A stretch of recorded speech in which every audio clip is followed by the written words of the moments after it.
जय श्री राम। कैसे हैं मेरे प्यारी भाई बहन और दोस्त? आप सभी कुशल मंगल से तो है ना?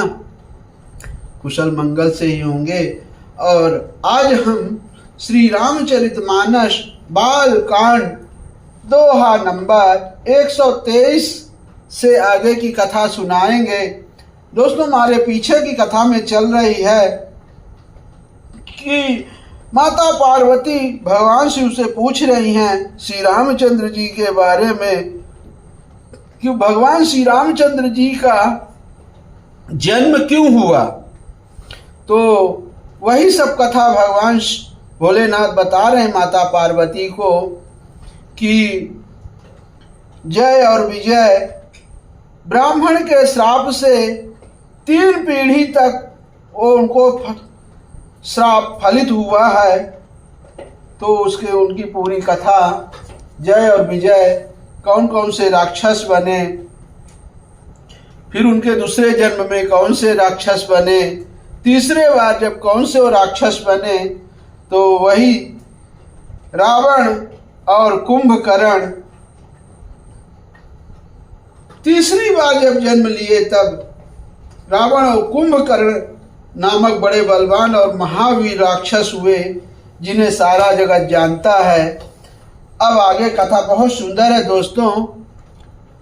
अगर वीडियो में पहली बार आए हो तो लाइक जरूर करें वीडियो को, और चैनल को सब्सक्राइब ना किए हो तो सब्सक्राइब करें। और कथा बड़े अच्छी कथा चल रही है, राम रस बरस रहा है, तो राम रस का पान करे।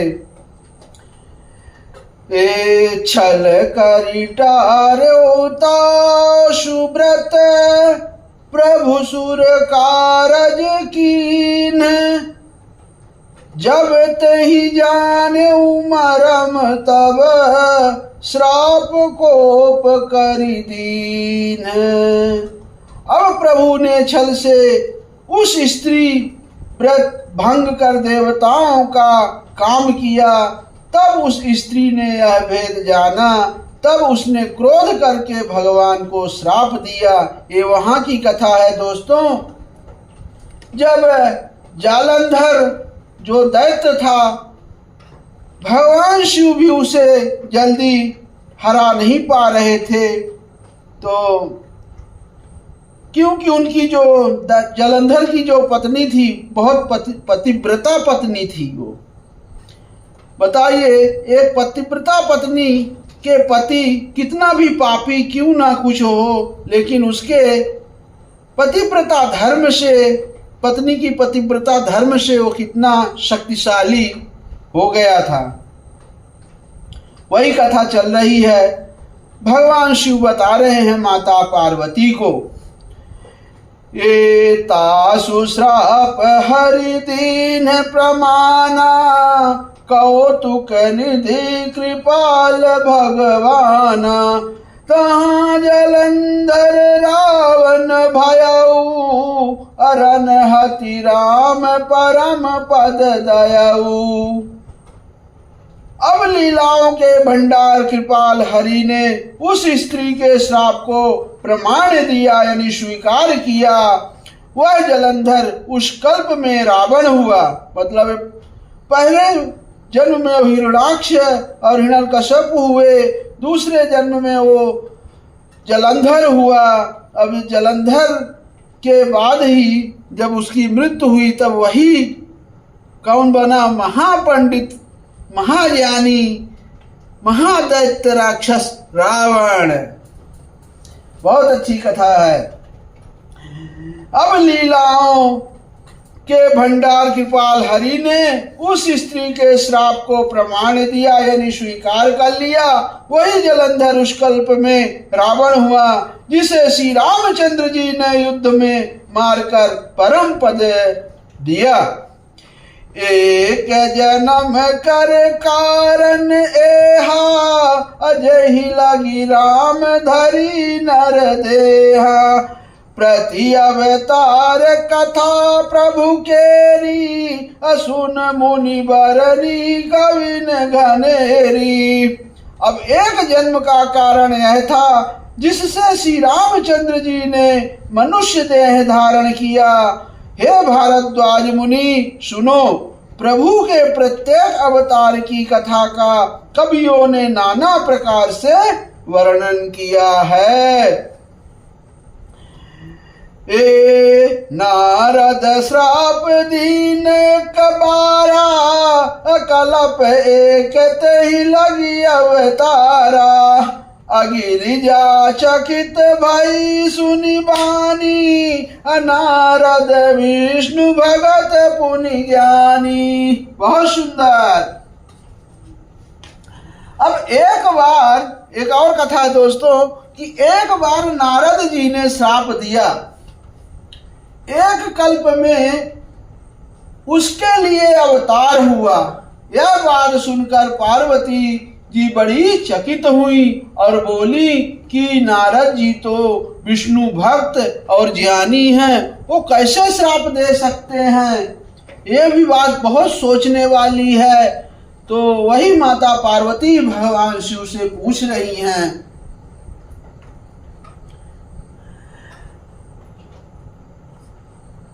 अब कारण कवन श्राप मुनि दीना, अकाय अपराध रमापति कीना।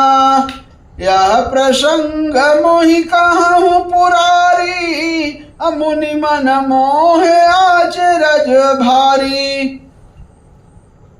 अब देखिए बहुत सुंदर प्रश्न किए हैं माता पार्वती ने कि मुनि ने भगवान को श्राप किस कारण से दिया। लक्ष्मीपति भगवान ने उनका क्या अपराध किया था। हे पुरारी, हे शंकर जी, यह कथा मुझसे कहिए। अब मुनि नारद के मन में मोह होना बड़े आश्चर्य की बात है। आ गई दोस्तों वही कथा, बहुत रोचक कथा है।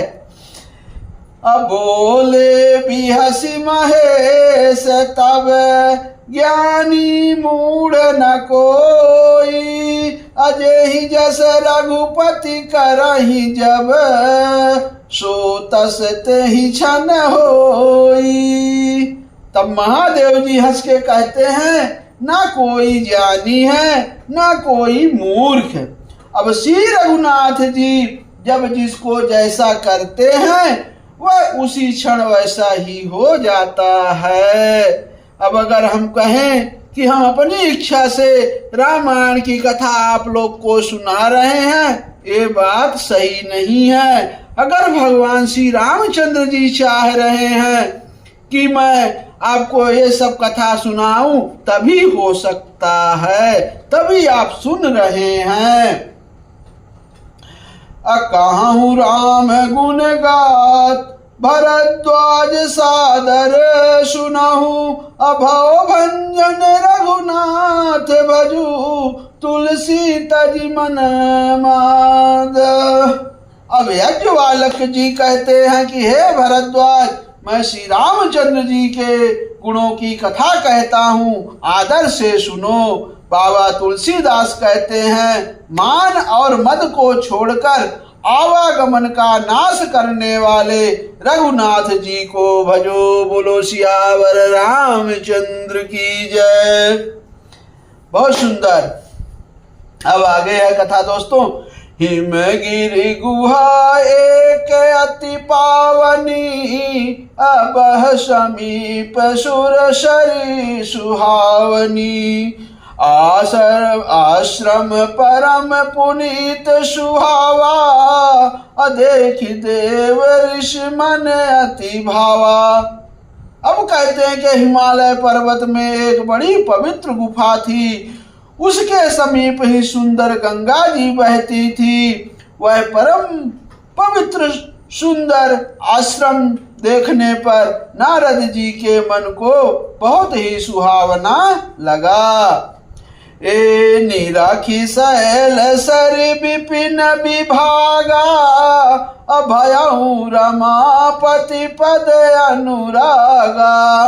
असुमिरत हरिह श्राप गति बाधी, असहज विमल मन लागी समाधि। अब पर्वत, नदी और वन के सुंदर विभागों को देखकर नारद जी का लक्ष्मीकांत भगवान के चरणों में प्रेम हो गया। अब भगवान का स्मरण करते ही उन नारद मुनि के शाप उन्हें दक्ष प्रजापति ने दिया था और जिसके कारण वे एक स्थान पर नहीं ठहर सकते थे। ये भी कथा मैंने आपको श्रीमद् भागवत पुराण में कथा कही है कि नारद जी को राजा दक्ष प्रजापति का श्राप दिया था कि आप एक जगह कहीं नहीं ठहर सकते।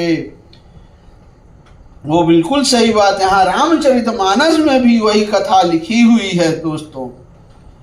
अब नारद जी की गति रुक गई और मन में स्वाभाविक ही निर्मल होने से उनकी समाधि लग गई। ए मुनि गति देख सुरेश डराना, अकाम ही बोल कीन सनमाना। सहित सहाय जाहूँ मम हेतु, अचल हरसिह जल चर केतु। अब नारद मुनि की यह तपोमयी स्थिति देखकर देवराज इंद्र डर गया। उसने कामदेव को बुलाकर उसका आदर सत्कार किया और कहा कि मेरे हित के लिए तुम अपने सहायकों सहित नारद की समाधि भंग करने को जाओ। अब कामदेव भी सुनकर डर गए। अब यह सुनकर मीन ध्वज कामदेव मन में प्रसन्न होकर चला। असुना सिर मन महु अति त्रासा, अचाहत देव ऋष मम पुरबासा। जे कामी लोलुप जग माही, कुटिल का कइव सबहि डराही। अब इंद्र के मन में यह डर हुआ कि देवर्षि नारद मेरी पुरी यानी अमरावती का निवास यानी राज चाहते हैं। जगत में जो कामी और लोभी होते हैं वो कुटिल कौवे की तरह सबसे डरते हैं। असूख हाड़ लय भाग सठ, श्वान निरख मृगराज। छीन ले जन जान जड़े, तिम सुर पतहि न लाज। अब जैसे मूर्ख कुत्ता सिंह को देखकर सूखी हड्डी लेकर भागे और वह मूर्ख यह समझे कि कहीं उस हड्डी को सिंह छीन ना ले। अब जैसे ही इंद्र को नारद जी ने मेरा राज्य छीन लेंगे ऐसा सोचते लाज नहीं आई। बहुत सही। अब तेहि आश्रम ही मदन जब गयऊ, निज माया बसंत निर्मयऊ। कुसुमित विविध बिटप बहुरंगा, अकूजहि कोकिल गुंजहि भृंगा। अब जब कामदेव उस आश्रम में गया तब उसने अपनी माया से वहां वसंत ऋतु को उत्पन्न किया। तरह तरह के वृक्षों पर रंग बिरंगे फूल खिल गए, उन पर कोयलें कूकने लगी और भौरे गुंजार करने लगे। अब आगे कथा है। ए चली सुहावनी त्रिविधि प्यारी, अकाम कृषानु बढ़ावनिहारी। रंभादिक सुर नारी नवीना, सकल असमसर कला प्रवीणा। अब कहते हैं कामाग्नि को भड़काने वाली 3 प्रकार की शीतल मंद और सुगंध सुहावनी हवा चलने लगी। रंभा आदि नव युवती देवांगनाएं जो सब की सब काम कला में निपुण थी। अकरहि गान बहुतान तरंगा, बहुविधि क्रीड़हि पानी पतंगा, देखी सहाय मदन हर्षाना, अकीन सिपुनि प्रपंच विधि नाना। अब वे बहुत प्रकार की तानों की तरंग के साथ गाने लगी और हाथ में गेंद लेकर नाना प्रकार के खेल खेलने लगी। अब कामदेव अपने इस सहायकों को देखकर बहुत प्रसन्न हुआ और फिर उसे नाना प्रकार के माया जाल किए। काम कला कछु मुनि न व्यापी, अनिज भय डरऊ मनोभव पापी। सीम की चापी सकई कोई तासु, बड़ रखवार रमापति जासु। अब आगे दोस्तों, फिर परंतु कामदेव की कोई भी कला मुनि पर असर ना कर सकी। तब तो पापी कामदेव अपने ही नाश के भय से डर गया। अब लक्ष्मीपति भगवान जिसके बड़े रक्षक हों, भला उसकी सीमा यानी मर्यादा को कोई दबा सकता है। असहित सहाय सभीत अति, मानिहारि मन मैन।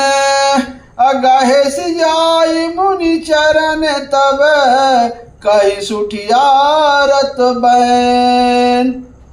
अब कहते हैं, तब अपने सहायकों समेत कामदेव ने बहुत डर कर अपने मन में हार मानकर बहुत ही आर्त यानी दीन वचन कहते हुए मुनि के चरणों को जा पकड़ा। अब आगे क्या है, उसके आगे की कथा आप कथा पूरी जरूर सुनिए दोस्तों, बहुत सुंदर कथा चल रही है। अब नारद जी को कैसा मोह ने कवर कर लिया, उनको ढक लिया कि बेचारे वो भी नहीं बचे कामदेव के कृपा से। अब उसके आगे की कथा आप जरूर सुनना, तब तक के लिए आप हमको विश्राम दें। जय श्री राम। बोले उमापति महादेव की जय, बोले श्री लक्ष्मी नारायण भगवान की जय, बोले अम्बे मात की जय, बोले श्री गणेश महाराज की जय, बोले हनुमंत लाल की जय। ओम नमः पार्वती पतये हर हर महादेव। जय शिव शंकर शंभू। दोस्तों, कहानी बहुत अच्छी चल रही है और आपको ऐसे ही अच्छी कहानी आगे सुनने को मिलती रहेगी और आप लोग दूसरों भी की कथा सुनाइएगा। तब तक के लिए जय श्री राम, जय श्री राधे कृष्णा।